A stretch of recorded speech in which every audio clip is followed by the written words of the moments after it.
Welcome to another video. In this video, we will continue learning maternity nursing starting with complications of pregnancy. This section is important to know because any pre-existing conditions may complicate pregnancy. Also note that some medical conditions developed during pregnancy cause complications.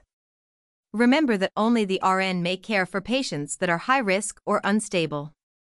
Now let's move on to the complications of pregnancy, starting with cardiac diseases. There are a number of contributing factors such as pre-existing heart conditions. Also, because of the increased maternal plasma volume, this causes the greatest risks of heart failure. There are certain time frames when the patient is at the greatest risk. Time frames include end of the second trimester, during labor, and after delivery. Now, how would the patient suffering from cardiac complications appear? Let's start with the subjective data where manifestations include dizziness, shortness of breath, weakness, fatigue, chest pain on exertion, and anxiety. With the objective data, which are physical assessment findings. These manifestations include arrhythmias, irregular heart rate, tachycardia, heart murmur, distended jugular veins, cyanosis of nails or lips, pallor, generalized edema, diaphoresis, increased respirations, moist frequent cough, hemoptysis, crackles at base of lungs, intrauterine growth restriction, decreased amniotic fluid and FHR with decreased variability. Next, let's cover important must-know laboratory and diagnostic testing. Starting with the laboratory tests, these tests for cardiac complications include HCT, WBC, chemistry profile, sedimentation rate, maternal ABGS, and clotting studies. Now for diagnostic procedures, these include echocardiogram, Holter monitoring, chest X-ray, ultrasound, pulse oximetry, non-stress test, and biophysical profile. How do we take care of a patient with cardiac complications? Here are the following important nursing interventions you should know for exams.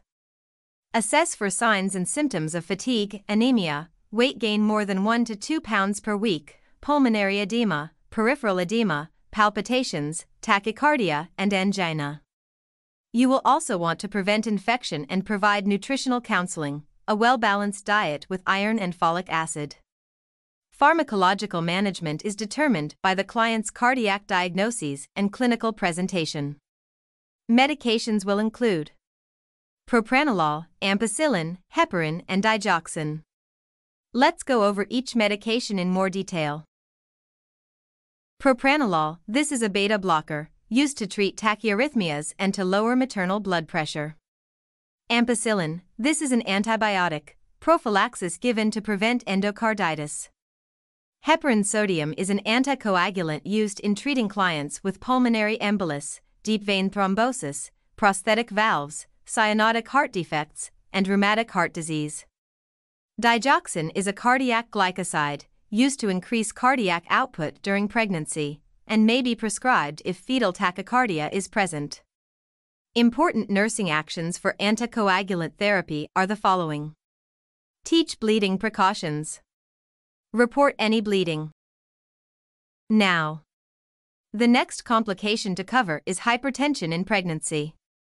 Hypertensive disease in pregnancy is divided into clinical subsets: gestational hypertension, mild and severe preeclampsia, eclampsia, hemolysis, elevated liver enzymes, and low platelets, HELLP, syndrome. The reason why the mother has a high risk of hypertension is because of the vasospasm contributing to poor tissue perfusion. This is the underlying mechanism for the signs and symptoms of pregnancy hypertensive disorders. Gestational hypertension. This begins after the 20th week of pregnancy. Then patient will present with an elevated blood pressure of 140/90 or greater on 2 occasions. This high blood pressure must also be at least 4 hours apart, within a week in the 2 separate occasions.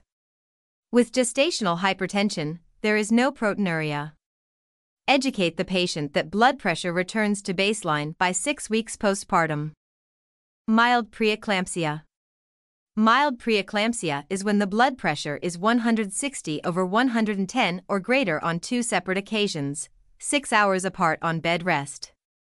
Other signs and symptoms include proteinuria greater than 3, oliguria, serum creatinine greater than 1.1 mg per deciliter, cerebral or visual disturbances, example headache and blurred vision, hyperreflexia with possible ankle clonus, pulmonary or cardiac involvement, extensive peripheral edema, hepatic dysfunction, epigastric and right upper quadrant pain, thrombocytopenia, eclampsia.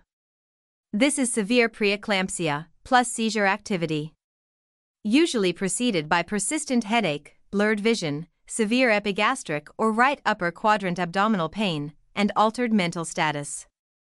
HELLP syndrome. The HELLP syndrome is a variant of GH in which hematologic conditions coexist with severe preeclampsia involving hepatic dysfunction. HELLP syndrome is diagnosed by laboratory tests, not clinically. H stands for hemolytic resulting in anemia and jaundice. EL stands for elevated liver enzymes resulting in elevated ALT and AST, epigastric pain, and nausea and vomiting. LP stands for low platelets, less than 100,000/mm, resulting in thrombocytopenia, abnormal bleeding in clotting time, bleeding gums, petechiae, and possibly DIC. Well, that's it for this video. In the next video we will continue the lesson by learning about contributing factors and nursing actions of cardiac complications next.